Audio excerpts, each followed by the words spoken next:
সাল্লাম আল জিহাদু মাদিন ইলা ইয়াউমিল কিয়ামাহ অধ্যকার আয়োজিত মারকাজুল উলুমিল আরবিয়া মাদ্রাসার আবেদ ছাত্রদের পাগড়ি প্রদান উপলক্ষে পঞ্চম বার্ষিক ওয়াদুদ মাহফিলের সম্মানিত সভাপতি সাহেব, আমার সামনে প্রিয় মুসলিম ভাইরা, পর্দার আড়ালে মা ও বোনেরা, আমি আপনাদের সামনে মহানবী সাল্লাল্লাহু আলাইহি ওয়াসাল্লাম এর বিপ্লবী জীবনের কিছু আলোচনা করব ইনশাআল্লাহ।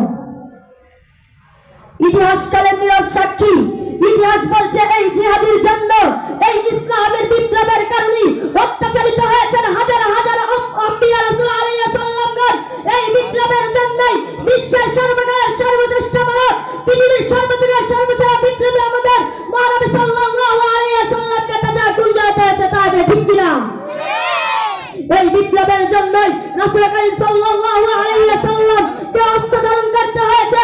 ঐতিহাসিক গাজওয়ে বদরে, গাজওয়ে আহদ, গাজওয়ে হুসাইনের দুর্গম প্রান্তরে এই জন্য তাকে দাঁতনুরা চরিত্রের রক্তে রঞ্জিত হতে হয়েছে, ঠিক কিনা?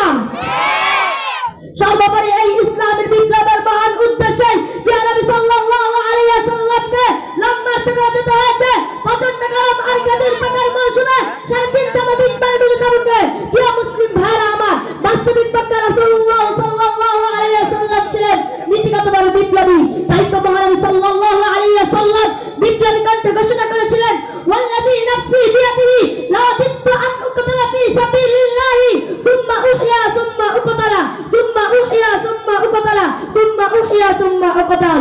ওই সত্তার কসম যার কুদরতে হাতে আমার প্রাণ, আমার তো ইচ্ছা হয় আল্লাহর রাস্তায় জিহাদ করে শহীদ হয়ে যায়, অতঃপর পুনরায় জীবিত হয়ে ফিরে শহীদ হয়ে যায়।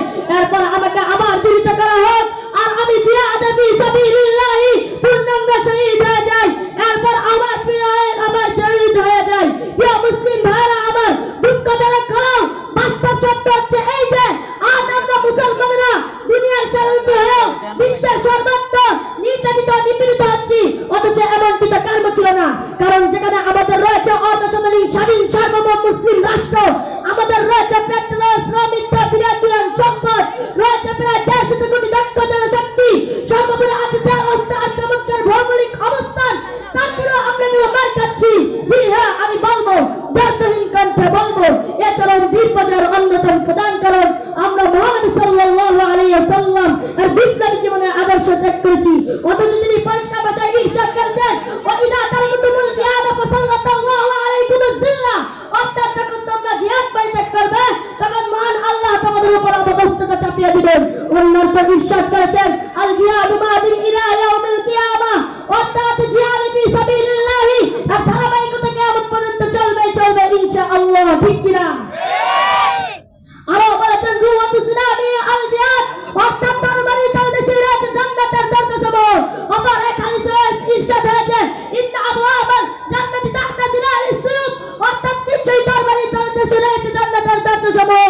প্রিয় মুসলিম ভাইরা আমার, আমি এই মজলিসের হক করে বলতে পারি, আজ যদি আমরা আমাদের মহানবী সাল্লাল্লাহু আলাইহি সাল্লাম এর জিহাদি জিন্দেগি ও বিপ্লবী জীবনের শাশ্বত চেতনায় উজ্জীবিত হয়ে গড়ে উঠতে পারি, তাহলে হতে পারে আগামীকালের সূর্য উদিত হবে না, হতে পারে ওই উত্তর আটলান্টিকের ঢেউ আর তীর আসলে পড়বে না, হতে পারে দূরের ওই বহুদূরের তারকারাজি আর মিটি হাঁটবে না, নীল আকাশের মুক্ত বাতাসের বেহুঙ্কুর আর কিচির মিচির করবে না, কিন্তু অবশ্যই অবশ্যই এই মুসলিম জাতি উম্মতে মুহাম্মদ ওই জল্লাদশন তথা জাতিসংঘ আর যুগের ফেরাউনের আমেরিকার সমস্ত ধর্ম দস্ত চূর্ণ বিচূর্ণ করে দিয়ে বুশ বেলারকে এক দইতে ফাঁসি দিয়ে সারা দুনিয়ার ইসলামের কাশংসারের নিশান উদ্দিন করবেই করব ইনশাআল্লাহ, ঠিক না?